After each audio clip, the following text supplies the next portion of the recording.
আসসালামু আলাইকুম। বরাবরের মতো তাজুরুল ভাই আপনাদের সামনে উপস্থিত। তো আপনারা যারা এই বর্ষা মৌসুমে কবুতরদের কাছ থেকে ডিম বাচ্চা পাইতেছেন না, ডিম পারতেছে না, তাদেরকে উদ্দেশ্য করে একটা কথা বলবো। ভাই দেখেন, আমি যেরকম একটা মানুষ, আমার একটা কমফোর্ট আমি ফিল করি, আমি একটা কমফোর্ট জোনে থাকতে ভালোবাসি, ঠিক তদ্রুপ প্রত্যেকটা প্রাণী কিন্তু তারা কমফোর্ট ফিল করতে চায়। কমফোর্টটা কি? একটা যে যার থাকার যে আবাসস্থল, সেখানে সে একটু মানে নিজের স্বস্তিরতা অনুভব করতে চায়। সেই ধরনের পরিবেশ বা সেই ধরনের এনভায়রনমেন্ট যদি আপনারা ক্রিয়েট করাইতে পারেন আপনাদের খামারে, তাহলে আমি মনে করি যে আমার মতো করে আপনারাও রেজাল্ট বের করতে পারবেন। এই যে বৃষ্টি হইতেছে বাহিরে, বৃষ্টি হইলে অনেকেই ভয় পান, অনেকে আতঙ্কিত হয়ে যান। কেন হন ভাই?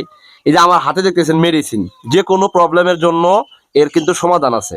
আপনাদেরকে বারবার বলতেছি যে বিষয়টা খুবই একদম নিজের মতো করে ভাইবা নিবেন, তাহলেই এই প্রাণীদেরকে নিয়ে চলতে ফিরতে আপনার একটু সুবিধা হবে। কেমন? সেটা হইতেছে, ঠান্ডা পড়ে গেছে তাতে কি হয়েছে ভাই, মেডিসিন তো আছে। এই মেডিসিনটা হলো প্রাণীর দেহের ভিতরে গরম অনুভব জাগ্রত করবে, বুঝতে পারছেন? এই ভিটামিন AD3E, এই ভিটামিন AD3E টা এমন একটা মেডিসিন, যদি আপনি ধরেন 1 লিটার পানিতে 1 মিলি করে মেডিসিন ব্যবহার করা লাগে, সেখানে যদি 1.5 মিলি মেডিসিন 1 লিটার পানিতে দেন, সেই কবুতরটা যদি খায়, এই কবুতরটা 100% মিটিং প্রক্রিয়া এতটা বেড়ে যাবে, আপনি চিন্তাই করতে পারবেন না। হ্যাঁ, আর এটা পরিমাণে বাড়ানোটা ঠিক না, তবে ঠান্ডার মধ্যে এই মেডিসিনগুলো ব্যবহার করার যে একটা সুবিধা আছে সেটা বলে বোঝানো যাবে না। কিরকম? যেমন আমরা ঠান্ডা পড়ছে, বৃষ্টি হইতেছে, আবহাওয়া ঠান্ডা, তো সেক্ষেত্রে যদি আপনার কবুতরদেরকে এরকম ধরনের মেডিসিনটা দিতে পারেন, মানে ভিটামিন AD3 এটা দিতে পারেন, তাতে করে কি হবে, বাইরের যে একটা ওয়েদার, বাইরের যে একটা টেম্পারেচার, সেটা কিন্তু নিয়ন্ত্রণ করতে সহায়তা করবে হলো যে ভিটামিন AD3E।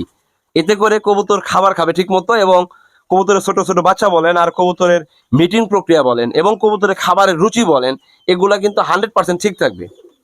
হ্যাঁ, এগুলা যদি আপনি ঠিক রাখতে পারেন, দিন শেষে কিন্তু আপনি প্রোডাকশনটা ভালোভাবে বের করতে পারবেন ভাই।